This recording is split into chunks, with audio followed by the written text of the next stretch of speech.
Hello everybody and welcome to another episode of Mathematics. Today we are continuing our journey with functions.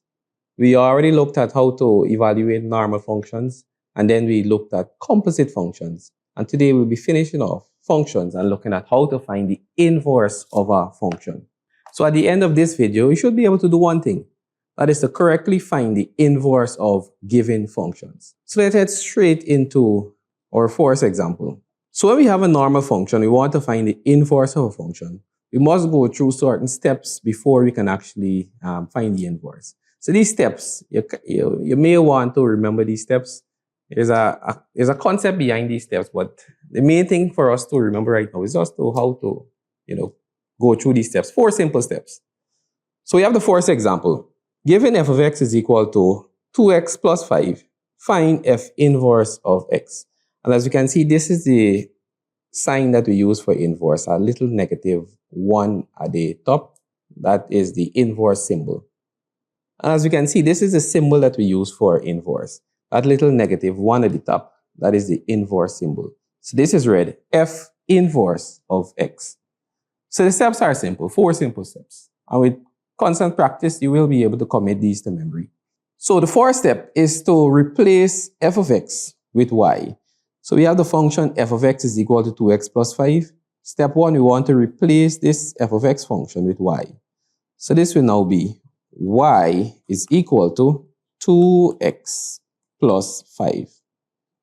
And after we are done with replacing the f of x with y, now we want to interchange the x and y value. We want to exchange the x and y value. Wherever you see x, you'll put y, and wherever you see y, you'll put x. So this will be, we have y here, so this will be x is equal to 2. Instead of x now, we'll see y plus 5. And the most important step, the step that gives students a lot of trouble, we now want to make y the subject of the formula.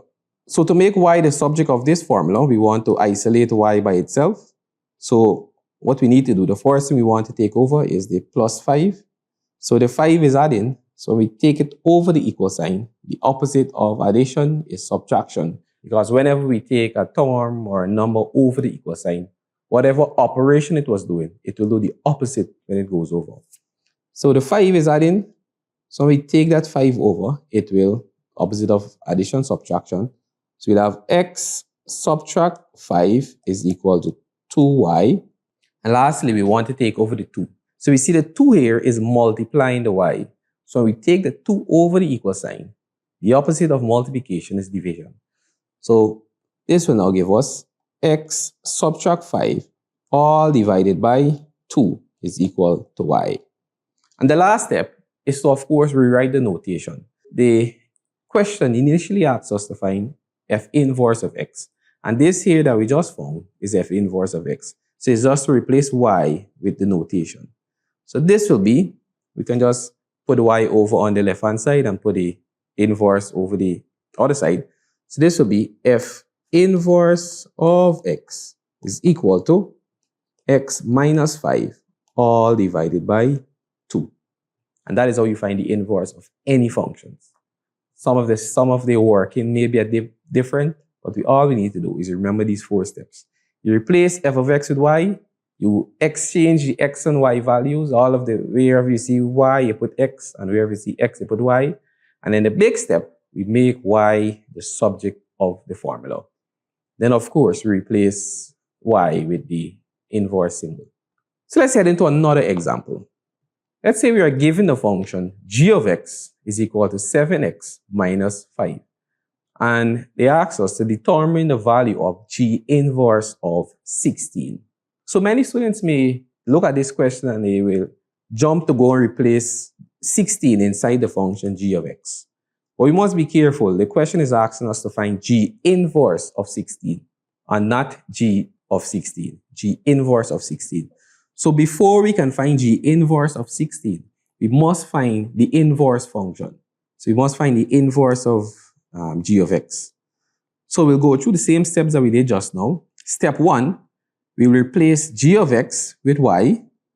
So we'll have y is equal to 7x minus 5. Step 2, we interchange the x and the y values. So wherever we have x, we'll put y. Wherever we have y, we'll put x. So this will be x is equal to 7y minus 5. And then the big step, we make y the subject of the formula. So firstly, we have the 5 subtracting. So we take the 5 over the equal sign. We'll have x plus 5 is equal to 7y. Then, of course, we have the 7 multiplying the y. So we'll take the 7 over, so it will divide. So you'll have x plus 5 all divided by 7 is equal to y. In the last step, we replace y with the inverse notation. So we'll have, in this case, we'll have g inverse. So g inverse of x is equal to x plus 5 all divided by 7. So this is where now we can now find g inverse of 16. We have the inverse notation, we have the inverse function.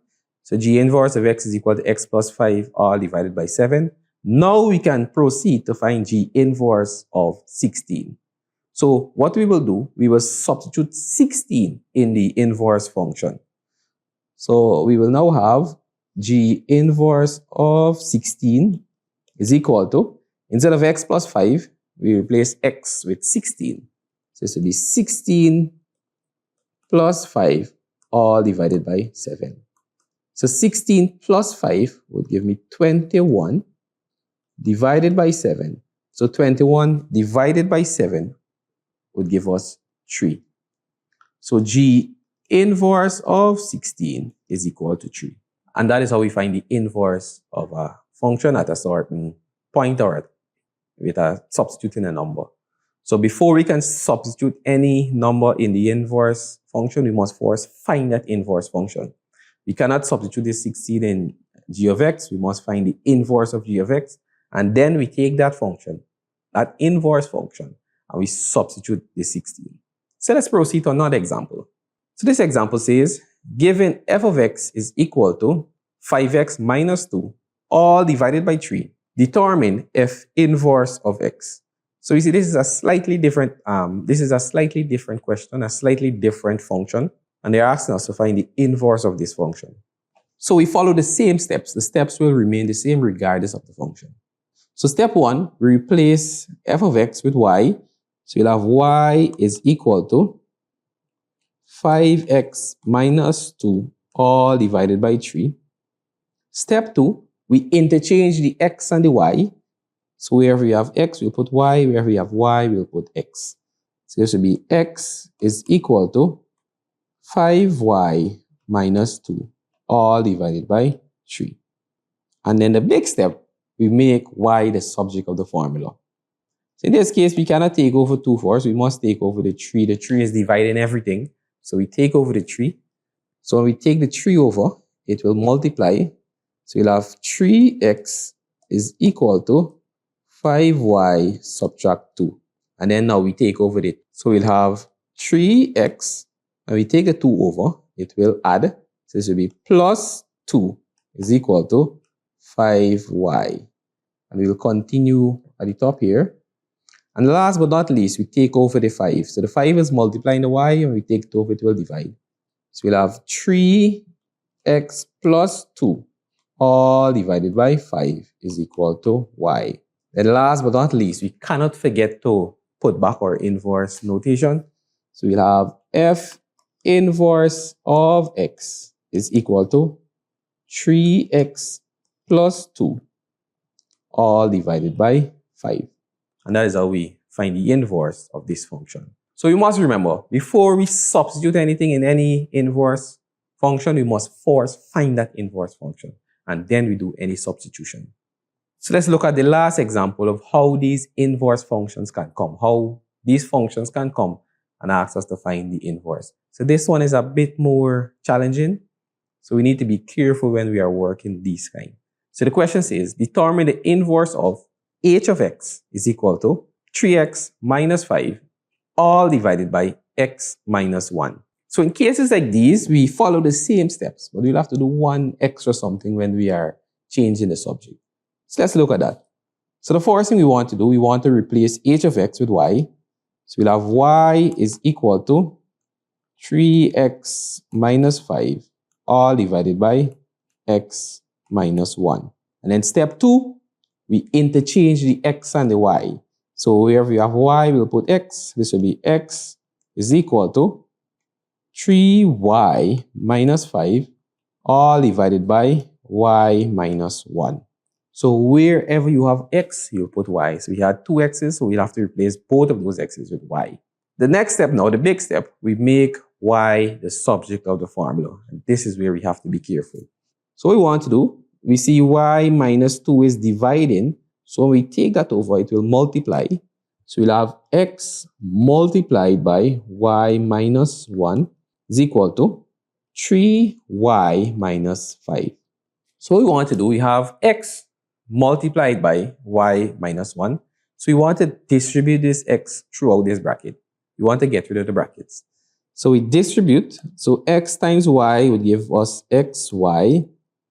And x times negative 1 would simply give us negative x. And that is equal to 3y minus 5.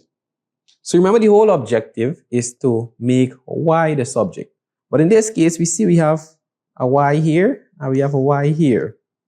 So we need to do something so that we are just left with one y. We cannot have two y. So let's put those two terms with y together on the left-hand side. So we'll have xy, and we bring over this 3y. So it's adding, we take the little subtract. So xy subtract 3y is equal to, and on this side we're left with negative 5. And when we take over this minus x, it will become plus x. So now we have xy minus 3y is equal to negative 5 plus x. Remember, the whole objective is to make y the subject. So we have two y's together. Of course, these are not like terms, so we cannot say we add them together and then we take over. They are two unlike terms. So how can we turn these two terms with y and make it one y? So what we can do something that we learned previously. We can factorize this side of the equation. We have xy and we have 3y. So the common factor we see there is y. So we factor out that y. So we'll have y, and we factor out the y from xy, we're left with x.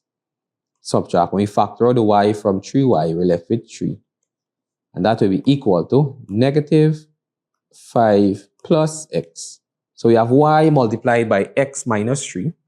So, of course, we want to make y the subject. So we take over the x minus 3. So since the x minus 3 is multiplying, when we take it over, it will divide. So we'll have y is equal to negative 5 plus x, all divided by x minus 3. And then the last step, we must remember, we must replace y with the inverse notation, which will be, in this case, it will be h inverse of x, and that will be equal to negative 5 plus x, all divided by x minus 3. That is how we find the inverse of these kind of functions. So in this approach, we see we did something slightly different. We had to do some factorization. So from the time you have a function that is in this form like this, from the time you have two x's, immediately you should be thinking about, at some point of this question, at some point of solving this question, we will have to do some amount of factorization. So it's just to put the terms with the y's together and then factor out that y. Because remember, that is the only way we can be left with one y.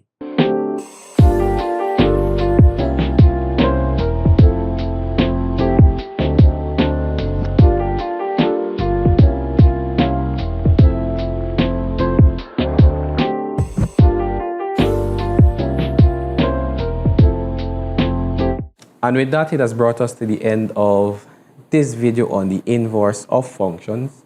And I trust that you now have a solid understanding of finding the inverse of functions. Now it's just for you now to practice these questions and you'll have a solid understanding and you'll breeze through the exam of any inverse function. So with that, I'll see you until the next video.